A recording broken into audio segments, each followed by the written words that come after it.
Depois que eu ouvi do meu marido algumas coisas, a árvore, a confiança foi arrancada pela raiz. E agora, o que fazer? Jó 14, para quem está com a sua Bíblia. Versículo.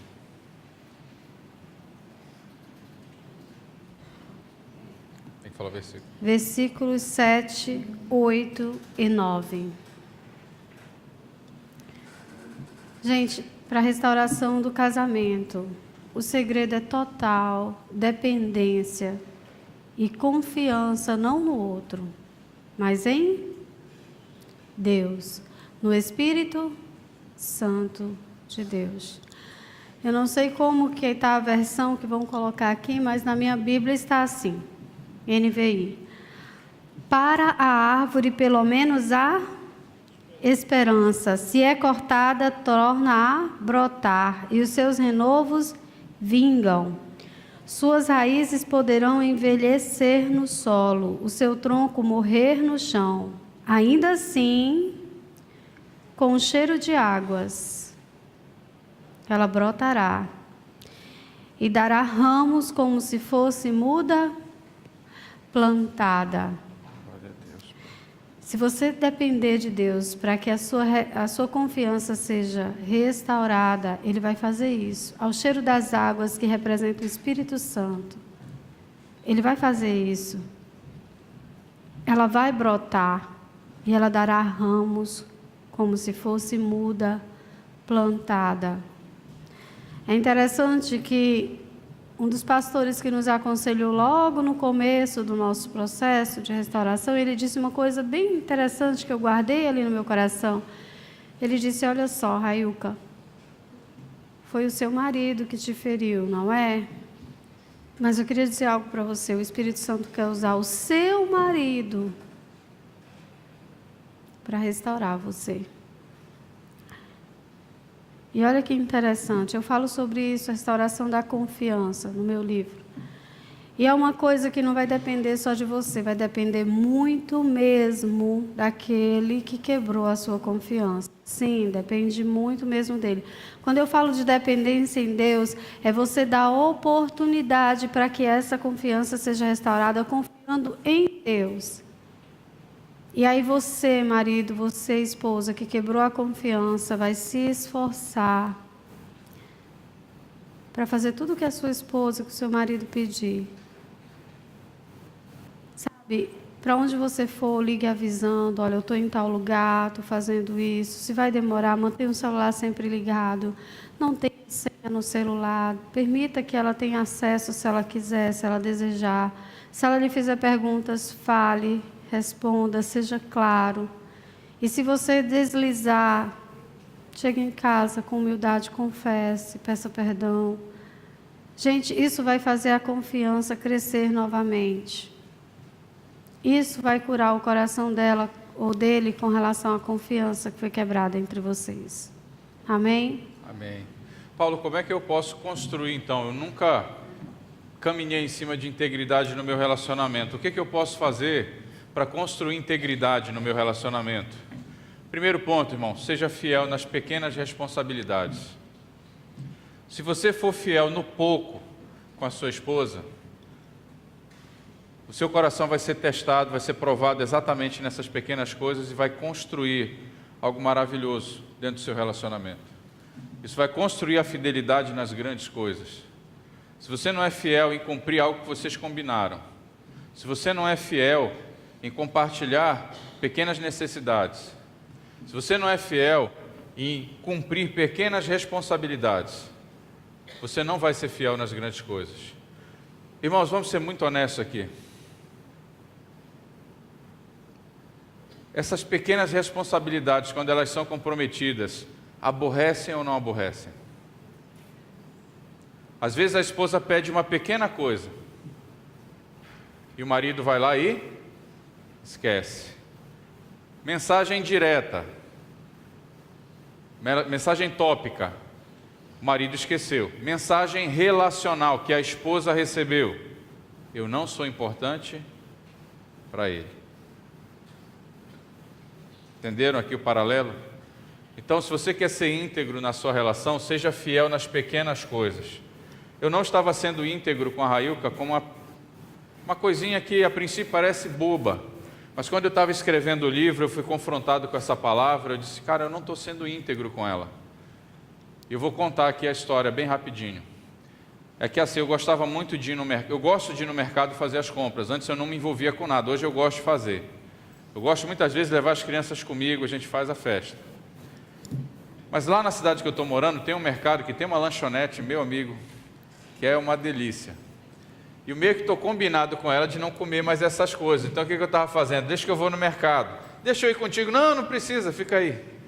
Porque eu chegava lá e ia fazer o lanchinho. E quando eu peguei isso, eu escrevi no livro, eu disse, meu Deus, se eu faço isso com ela agora, se eu escondo isso dela, eu vou esconder outras coisas. Eu não estou sendo íntegro. Eu estou roubando a intimidade do meu casamento. Sabe o que eu fiz? De vez em quando eu estou escrevendo esse livro, eu saio chorando. Aí eu vou lá, então, eu preciso te falar algo. E aí eu vou lá e compartilhei com ela, confessei isso, né? Parece uma bobagem, gente, mas não, isso aqui é um princípio, ó.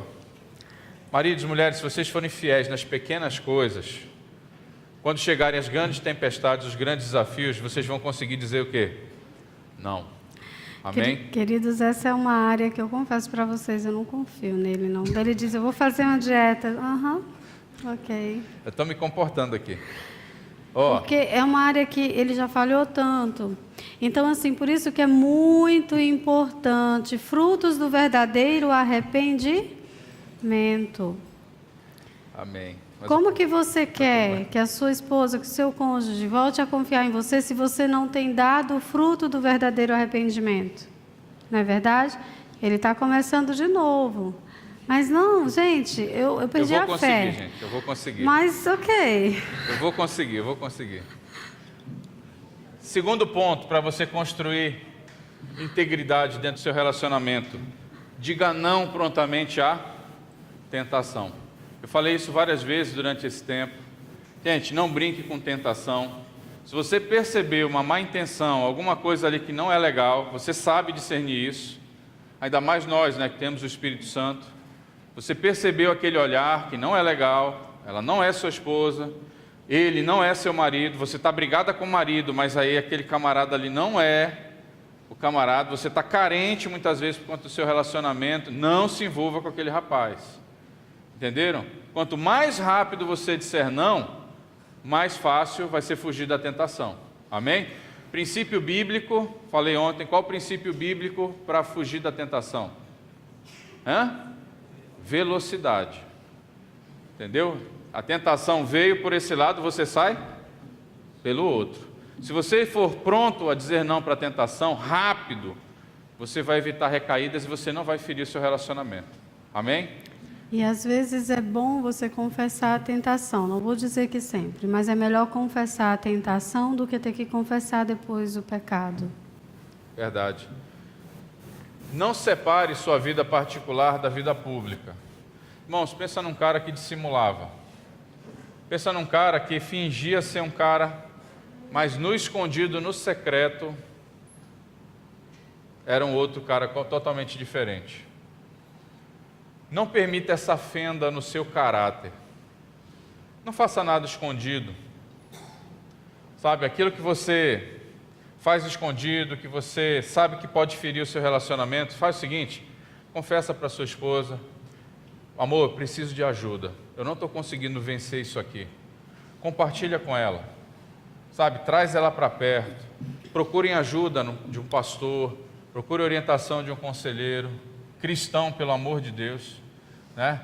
Que vai dar a orientação correta para você, mas olha, não guarda isso. Se você tem algo aqui, se aqui tem alguém que de repente tem algo que faz em particular, que não condiz com a maneira como ele se relaciona publicamente, cara, para de fazer isso, tá bom? Isso vai ferir a integridade dentro do relacionamento e isso vai vir à luz. Isso vai vir à luz. Vai vir à luz porque Deus é mau? Não. Vai vir à luz porque Deus te ama e Ele quer te restaurar. Amém. Ele quer te restabelecer. Amém? E o terceiro ponto, o apóstolo Paulo fala, né? Mantenha a consciência limpa diante de Deus e dos homens. Consciência limpa, irmãos. É tão bom deitar numa cama, sabe, e não ter nenhum pensamento te acusando. Você sabe o que é isso? Sabe, você passar anos com algo na tua mente te acusando, te atacando toda noite. Gente, isso é o Espírito Santo? Quem é o acusador?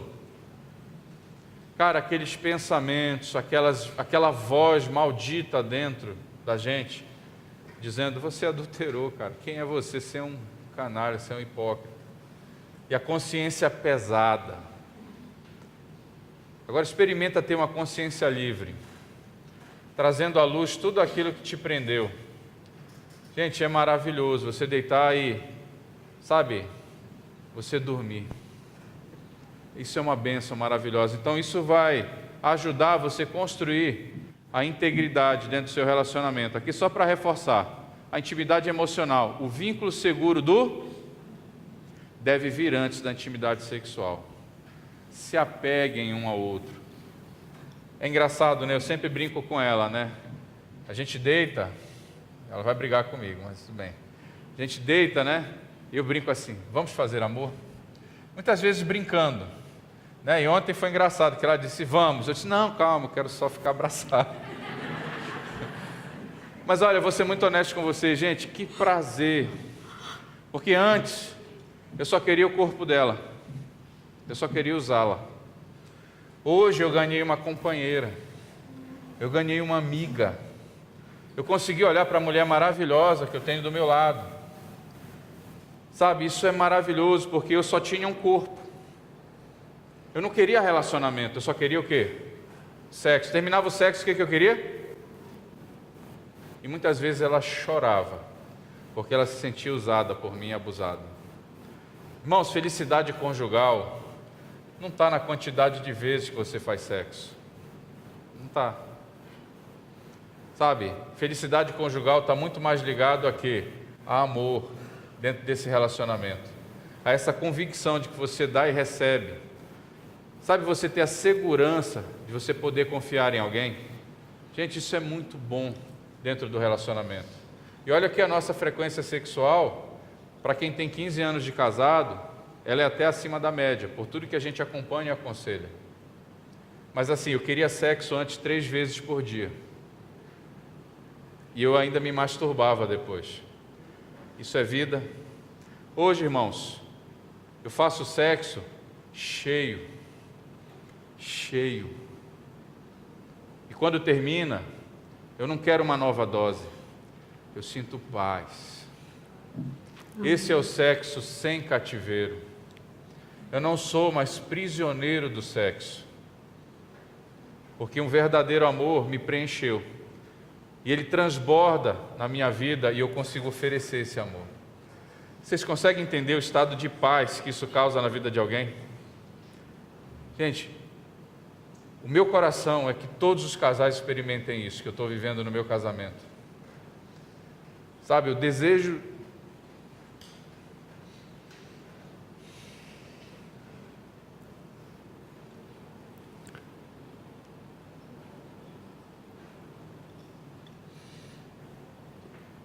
Meu desejo é que cada homem e mulher experimentem isso. Sabe, homens que vivem o cativeiro, porque eu vivi isso. Sabe, você experimentar algo totalmente novo, totalmente maravilhoso, que não te aprisiona, não tem preço, gente. Eu larguei tudo. Irmãos, a coisa mais difícil nesse trabalho é deixar meus filhos na minha casa. Deus sabe como dói. É como se eu estivesse renovando o sacrifício de Abraão ali com relação a Isaac. Eu chorei dizendo, Deus, eu entrego eles nas tuas mãos. Porque eu acredito nessa mensagem. O meu desejo é que os casais no Brasil vivam isso. Você nunca mais vai querer pornografia, você nunca mais vai querer uma mulher na rua, um homem na rua, porque você está plenamente cheio dentro do seu casamento. Amém? Amém, Jesus. Eu queria falar uma coisa que eu lembrei, eu acho importante aí, sobre a questão da construção da integridade. Nós falamos aqui muito sobre confessar pecados de imoralidade sexual quando você já se casou. Mas eu sinto de falar para você que a sua virgindade pertencia à sua esposa.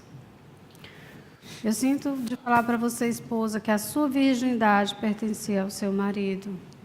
E talvez antes de conhecer o seu marido, você se relacionou com outros homens. Talvez antes de conhecer a sua esposa, você teve relações sexuais com outras mulheres. Quem está anotando a lista de livros para comprar aí e ler com o seu marido, anote mais esse. Até quando esperar? Ou o Porquê do Ímen. Eu acho que o nome dele era o Porquê do Ímen, e aí mudaram agora para o nome Até Quando Esperar, mas é o mesmo livro, tá? E esse livro vai falar sobre como romper, porque a relação sexual, você está fazendo uma aliança de sangue com aquela pessoa. Talvez você já tenha ouvido falar sobre isso. E você precisa quebrar essas alianças de sangue com todas essas pessoas. E você precisa confessar para o seu marido e para a sua esposa: olha, meu amor, eu quero pedir perdão, porque antes de conhecer você, eu me relacionei sexualmente com outras mulheres. Eu deveria ter guardado minha virgindade para você. Sabe, essa descoberta do sexo, da intimidade sexual, ela deveria acontecer entre um homem e uma mulher virgens. E eu li recentemente uma estatística, não vou saber dizer para vocês, que eu confesso que eu não gravei, mas que dizia que homens e mulheres que se casaram virgens, que descobriram juntos o prazer sexual, a intimidade sexual, que vivem o sexo como Deus planejou, nem tem uma frequência sexual, às vezes uma vez por semana. Eles foram os únicos que declararam: eu sou plenamente satisfeito na minha vida sexual. Porque esse é o sexo que Deus planejou. Esse é o sexo que Deus criou ali no Éden e entregou para Adão e Eva, que representava a humanidade. Amém? Então, é um livrinho, é bom vocês lerem. Eu menciono esse material no meu livro. Eu falo que é uma das consequências do pecado sexual, leito conjugal contaminado. Por quê? Porque tem muitas alianças que você fez, até mesmo sexo com animais. Você precisa orar, rompendo todas essas alianças, se desligando de todas essas pessoas, desses animais, se for o caso, para você experimentar de uma aliança somente com a sua esposa, com o seu cônjuge, com o seu marido. Amém? Irmãos, Deus, Ele é o nosso referencial para a intimidade, para qualquer coisa na vida. E eu descobri 4 passos, de Deus para a intimidade. Aqui foi um pastor abençoado, não vou lembrar o nome completo dele, eu lembro só do sobrenome, o Gran Conato, é um pastor da igreja presbiteriana, e numa ministração dele isso aqui tocou muito meu coração, Então ele mostrou 4 passos de Deus para construir a intimidade. Primeiro ponto: Deus se revelou. Aqui, irmãos, a palavra de Deus está revelada. O que nós temos que orar agora é para que ela ilumine os nossos corações.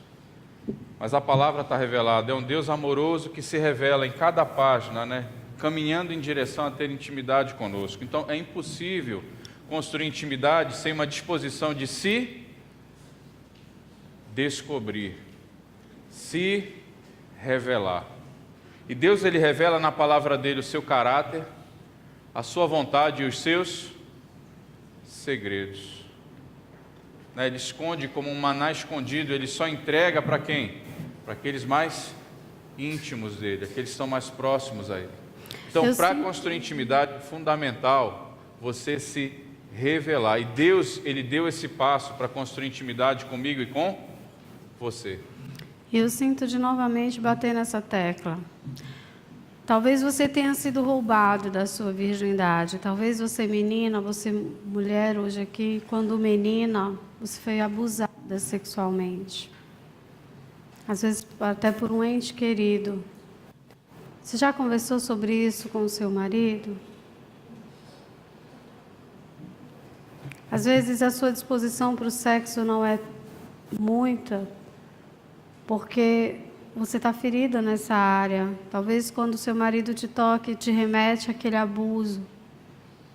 E aí você não consegue se entregar 100%. É um segredo. É algo que você não consegue contar porque é doloroso, você tem vergonha, você tem medo de ser rejeitada por ele. Mas é muito importante essa coragem. E de novo, Deus vai usar seu marido para ajudar você a ser curada disso. Amém? Infelizmente é muito comum aqui no Pará, aqui no norte do país, a questão do abuso sexual. Nós ministramos em Manaus e nós ficamos assustados com os índices. E até disseram para a gente que aquela história do Boto Rosa, as meninas, né, que jovens, novinhas, saíam grávidas, era o próprio pai. Uma cultura de que o pai tirava a virgindade das filhas. Então a gente sabe que são muitas vezes coisas assim bem sérias, bem dolorosas. Mas o Senhor quer curar isso daí, porque Ele não planejou isso daí para você. Não foi isso que Ele sonhou. E Ele pode restaurar se você deixar. Ok? Amém. Na Bíblia toda você vê um Deus que busca a intimidade com o seu povo. Então, meu papel como marido, seu papel como esposa, qual que é? É buscar intimidade com seu marido, se revelando, se mostrando. É algo que nós precisamos investir dentro do relacionamento. Irmãos, para conseguir intimidade, Deus perdoou? Sim ou não? Foi Ele que ofendeu? Mesmo sendo a parte, vamos dizer assim, da aliança, que não quebrou, que foi perfeita, foi Ele que deu o passo para restauração. Reconciliação. Então, para que seja construída intimidade, esse ambiente seja gerado, porque, irmãos, todos nós pecamos. Existem pecados provavelmente gravíssimos aqui que nunca foram confessados. Mas quem quer um casamento totalmente pleno e restaurado, precisa estar disposto a realmente caminhar nessa direção. Essas coisas, elas precisam vir à luz, mas elas vêm à luz para quê? Para destruir o seu casamento? Elas vêm para quê? Para restaurar, para que você possa experimentar uma bênção completa de Deus. Amém? Só que tem que ter muita coragem, tem que ter muita disposição. E por último, Deus se reservou. Deus tem intimidade com quem quer ter intimidade com Ele. Você não consegue ter intimidade com quem não quer ter intimidade com você. Aqui eu já falei da nudez de alma, né? Aqui tem uma nudez de corpo, mas antes tem uma nudez de alma. Eu vou seguir um pouco. Eu quero falar um pouco sobre o sexo integral. O ato sexual, ele é apenas parte do sexo conjugal. Muitos aqui estão enganados em pensar que o sexo, ele se restringe a apenas a conjunção de corpos no quarto. O sexo, ele começa bem antes, justamente no relacionamento, no dia a dia do casal, com uma disposição de abençoar um ao outro, entenderam? Então o sexo, ele já começa justamente no relacionamento como um todo, na maneira como vocês conversam, na maneira como vocês se tratam durante o dia. Isso vai afirmando o amor um pelo outro, criando oportunidade para quê? Para que o ato sexual aconteça. Irmãos, a penetração, ela é 3% do sexo. Ela é 3% do sexo. Pênis e vagina é 3% do sexo. Existe todo um conjunto